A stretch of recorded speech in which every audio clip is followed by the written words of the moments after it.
André Berenguel trazendo aí, portanto, o balanço da situação aqui em Campinas, última informação atualizada aí pela Prefeitura, e na ponta da linha nós temos o Sidney Furtado, coordenador regional da Defesa Civil, não só aqui de Campinas, mas de uma grande parte aqui da região de Campinas. Sidney, mais uma vez, muito obrigado por atender a equipe da CBN.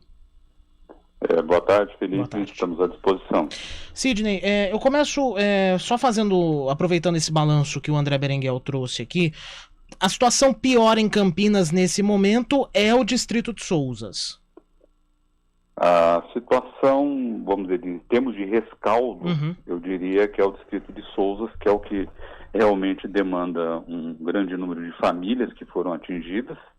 E por que é preocupante além das perdas? Porque a situação ali não há de normalidade ainda, porque o rio Atibaia ele está num nível estável nesse momento, porém existe ainda um alerta de chuva para as próximas horas, e a nossa preocupação é essa. Ontem, por exemplo, o nível do rio Atibaia em Itatiba, que é onde nós começamos o nosso monitoramento, estava em 8 metros. A cota de extravasamento lá é 6 metros. Então, hoje ele baixou para 7, ele estava estável num nível ainda de transbordamento. Então, Sousas ainda é a área que requer a maior atenção, preocupação não só por rescaldo, mas também monitoramento de uma possível nova inundação. A propósito, só atualizando, o Sidney evidentemente tem esse número, né? O Atibaia, lá no bairro da Ponte, em Itatiba, que é justamente esse ponto de medição que o Sidney comentou, está nesse momento, foi atualizado às 13h10, com 7 metros e 74 centímetros, com tendência de queda. Só que, como o Sidney acabou de dizer, existe a previsão de mais chuva aqui para a região, então esse alerta segue ligado. De uma forma geral, aqui na região, o Sidney, nós temos os problemas de sempre, né? Em Montemor, em Capivari, eventualmente Sousas, né? Apesar de Sousas já um tempinho que nós não tínhamos esse problema. De uma forma geral, como a Coordenadoria da Defesa Civil tem recebido as informações que vêm das outras cidades? As outras cidades, ontem uma equipe da Defesa Civil do Estado esteve em Montemor, foi agora pela manhã também em Sumaré, fazer um estudo, teve um tenente lá da Defesa Civil fazendo esse acompanhamento hoje pela manhã, e também em Itupeva, também foi feita uma nova vistoria, que foram as cidades que solicitaram auxílio de ajuda humanitária, né? E Capivari, até o momento, eles estão monitorando, e são cidades assim que estão, vamos dizer, já estão em situação de um fato já definido. O que nos preocupa muito nesse momento é a questão do deslizamento de terra, que envolve muito a questão do circuito das águas, principalmente. É uma região muito propensa, uma região preocupante, uma região como as cidades de Pedreira, que estava intensificando o monitoramento aqui também no circuito. O próprio Valinhos é uma cidade, determinados bairros da cidade.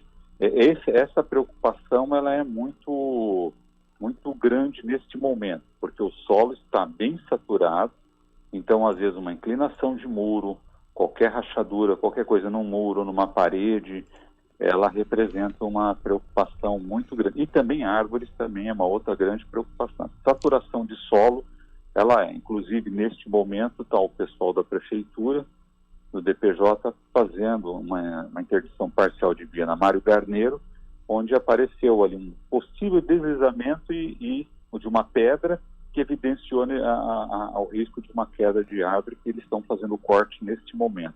Então, esse tipo de ocorrência vai ser muito comum ainda nessas próximas horas. Especialmente ali nas áreas lindeiras, em Sousas, por exemplo, né, que tem muito... A Mário Garneiro quase inteira é cercada por esses morros, né, com pedras. Região também ali do Gargantilha, a gente teve o alagamento do rio Atibaia ontem, ali no acesso a Ivan de Azevedo Abreu. Já por ali, agora é só o trabalho de limpeza, né? Essas áreas baixou bem agora. Tem uma equipe nossa na região lá do Recanto, da região do Piracambaia. Ele deu uma baixada. A assistência social está fazendo atendimento no centro de saúde do Village para as famílias que necessitarem de algum apoio. a tendência ali ela está estável. Então é uma situação mais tranquila. Onde temos o maior número de pessoas que foram efetivamente desalojadas, né, de alguma forma, foi a região ali do Beco do Mocarzel, e ali realmente eles perderam muita coisa e estão num quadro de preocupação um pouco maior nesse sentido, além do monitoramento, porque lá naquela região você ainda tem um monitoramento de sousas. Quando começa a inundar sousas, você tem algumas horas de antecipação para o que pode acontecer nas outras regiões. Então, realmente é um monitoramento permanente e que não é muito usual no mês de dezembro, esse tipo de situação, viu? Normalmente isso é muito característico no mês de janeiro. Então, nos preocupa muito o que virá em janeiro, né? Pois é.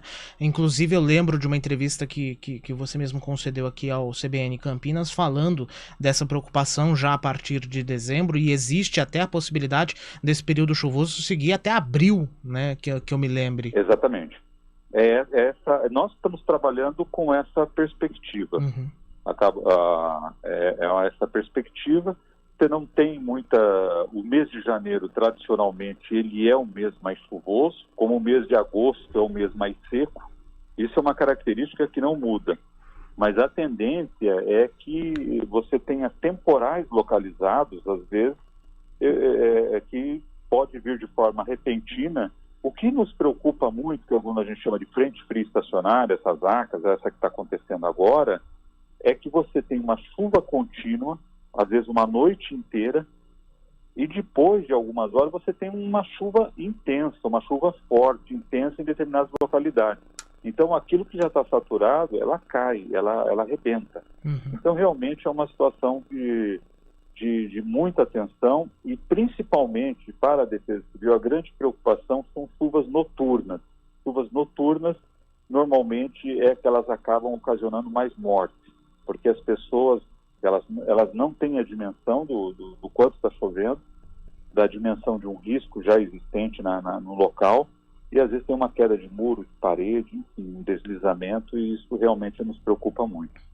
Ô Sidney, uma questão que foi levantada, inclusive agora há pouco aqui no estúdio CBN, enquanto a gente estava acompanhando a questão ali da rua General Marcondes Salgado, foi que um morador de uma das casas que foi interditada ali na General Marcondes Salgado diz ter recebido uma intimação da Defesa Civil para a reforma da casa, sob pena de multa.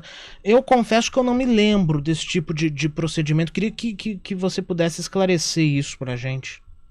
Não, a Defesa Civil não faz interdição de imóvel com intimação. A Defesa Civil ela segue legislação federal. A legislação federal estabelece a Defesa Civil que ela atua em situações de desastre e encaminha para os órgãos competentes. O caso especificamente que você está falando, o que ele deve ter se confundindo, é que a Secretaria de Planejamento e Urbanismo tem a competência legal de executar uma interdição oficial através de um fiscal, de um órgão da administração pública da prefeitura. Então é isso, a intimação. A Defesa Civil não faz intimação. A intimação que ele recebeu, com certeza, é da Secretaria de Urbanismo, que é um protocolo normal, está na lei, e eles estabelecem, quer dizer, ele tem que apresentar uma condição de segurança e estabilidade, e ele é um protocolo existente, mas não é da Defesa Civil. Há um equívoco falar que é da Defesa Civil. A Defesa Civil atende, inclusive eu estive ontem durante a ocorrência lá no local, tinha uma senhora, inclusive, que foi necessário com o Corpo de Bombeiros a retirada, mas é um protocolo do urbanismo, não é da Defesa Civil. A informação de uma casa interditada ali na General Marcondes Salgado, uma delas só teve danos no telhado, não é? Sim. Então, esse que é importante. Quando ele faz essa apresentação disso, a revisão ela é feita ali pelo morador, e ele apresenta isso para o órgão de urbanismo da prefeitura. E se depois, o que ele entender, ele pode, com certeza, entrar num processo judicial para ressarcimento. Isso é um direito da pessoa. Mas isso é um protocolo normal que ocorre com o urbanismo. Entendi. Sidney Furtado, coordenador regional da Defesa Civil, muito obrigado mais uma vez por atender a equipe da CBN. Esperamos que a partir de agora esse trabalho de rescaldo, não é, ele seja concluído, apesar do indicativo que você já informou de que podem vir mais chuvas por aí, né? Eu diria que qualquer período de estiagem prolongada que você tem nesse momento, ele é muito bom. Uhum. E nós tivemos hoje um tempo bastante seco. Então isso ajuda muito. O que nos preocupa é que não venha nenhum temporal neste momento, porque os rios já estão cheios, o solo está bem saturado, então isso pode comprometer. Então recomendamos à população que adote as medidas preventivas, veja sempre se precisa sair da moradia, saia, se precisa vistoria, solicite, precisa do bombeiro, o telefone 193, enfim, nós estamos aí à disposição e vai ser uma tendência para os próximos dias, os próximos meses. Só para finalizar, para amanhã, ainda o alerta da Defesa Civil Estadual segue ativo até amanhã. Para amanhã existe, pelo menos o que você tem notícia até o momento, existe a possibilidade de chover novamente? Então, esse tem sido o nosso maior apreensão. Quer dizer, se amanhã, encerrando esse alerta, vai entrar algum outro alerta amanhã. Uhum. Nós estamos ainda nessa expectativa, conversando também com a CEPAGRE da Unicamp, ainda não está cravada essa situação, se vai haver a emissão de um novo alerta. Perfeito. Sidney Furtado, mais uma vez, muito obrigado. Eu que agradeço. 3h28.